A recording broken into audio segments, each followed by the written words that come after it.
And I now give the floor to Mr. Omar Abdi. Thank you, Madam President, Excellencies, distinguished guests, colleagues. Today is a difficult day in the history of the Children and Armed Conflict agenda.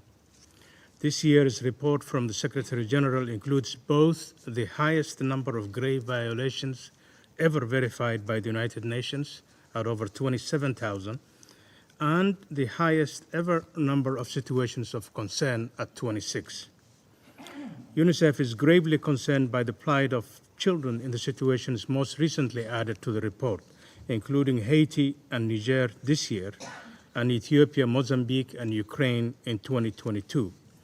However, we should bear in mind that the highest number of grave violations against children were verified in long-standing protracted conflicts, including those in the Democratic Republic of the Congo, Israel, and the State of Palestine, and Somalia. These three situations have consistently appeared in the Secretary General's report since the monitoring and reporting mechanism was established in 2005.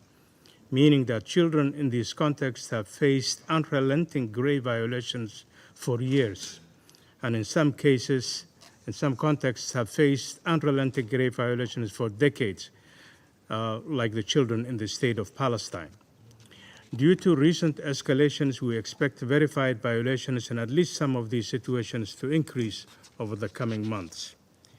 And while the eruption of a new conflict in Sudan has occurred outside of the reporting period for this year's report, UNICEF is also gravely concerned about the impact of the ongoing conflict on the country's 21 million children.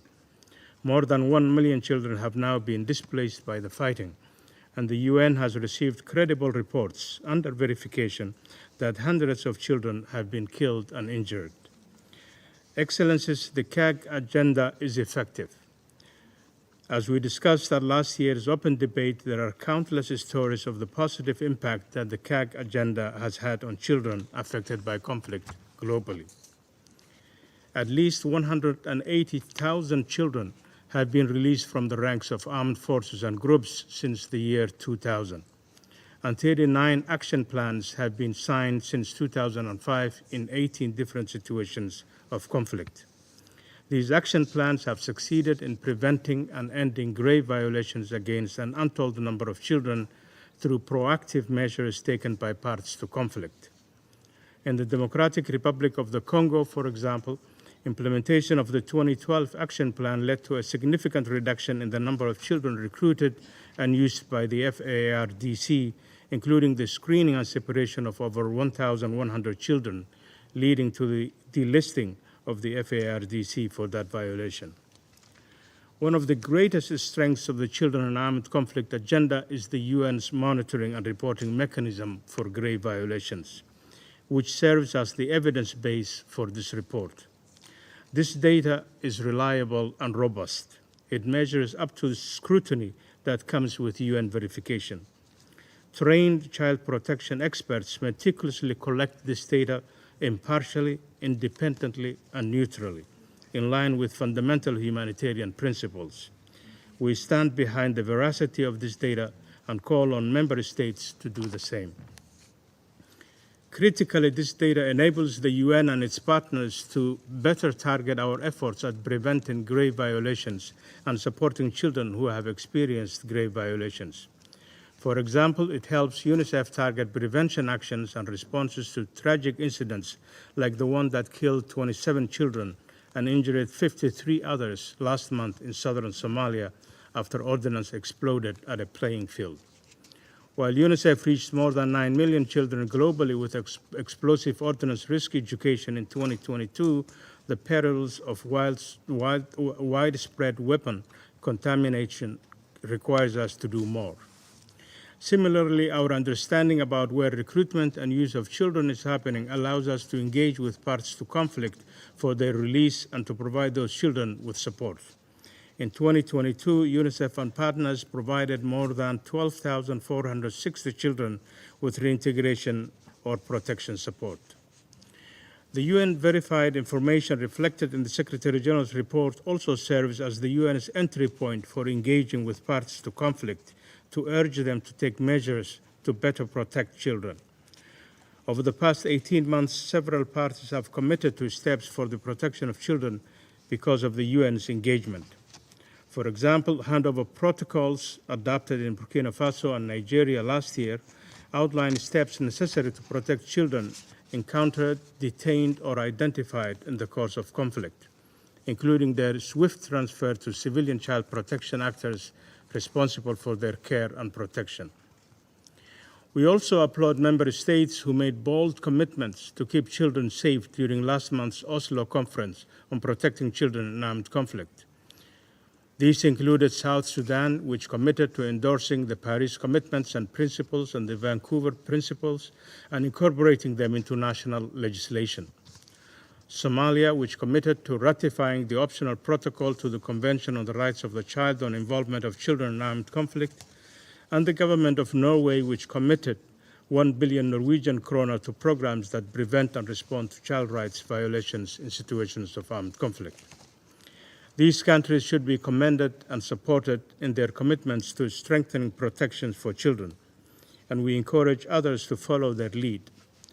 But these commitments, whether action plans, prevention measures, handover protocols, endorsement of key instruments, or adoption of legislation, must be implemented and backed by political will of parties to conflict and their allies to effect meaningful change for children. With over 27,000 violations verified this year, up from 24,000 last year, existing commitments are clearly not enough. UNICEF calls on parties to take meaningful and unambiguous action for children. Excellencies, we are disappointed by the lack of progress by the Security Council's Working Group on Children in Armed Conflict towards the adoption of the conclusions from the Secretary General's country reports, despite the commendable efforts of Norway and Malta as chairs of the group. Conclusions are an important tool for senior leaders and practitioners on the ground to strengthen advocacy with parties to conflict, donors, community leaders, and beyond. We call on members of the Security Council to place the protection of children above other political considerations, including through expediting the adoption of Security Council Working Group conclusions that are robust, meaningful, and swift. As the Secretary General's report notes, non-state armed groups were responsible for over 50% of grave violations last year. In Burkina Faso, for example, almost 85% of all violations were attributed to armed groups.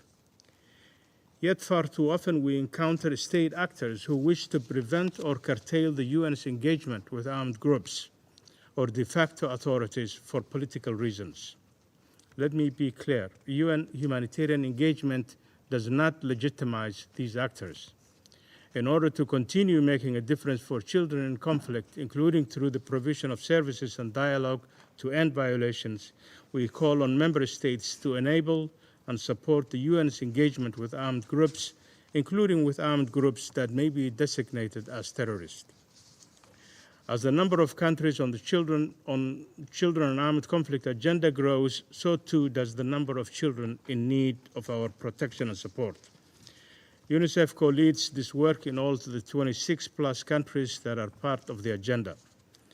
As we announced at the Oslo conference, we are investing our core resources into the work of monitoring and reporting on grave violations against children to ensure that we can meet the needs of affected children.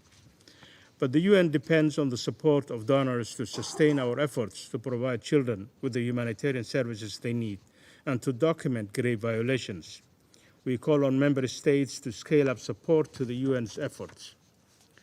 Excellencies, today there are more children at risk than at any other time in the last 75 years.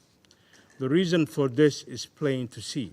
Children are suffering and dying because of cruelty and indifference to their plight, because some political leaders and parties to conflict are simply failing to observe the principle of humanity in times of conflict.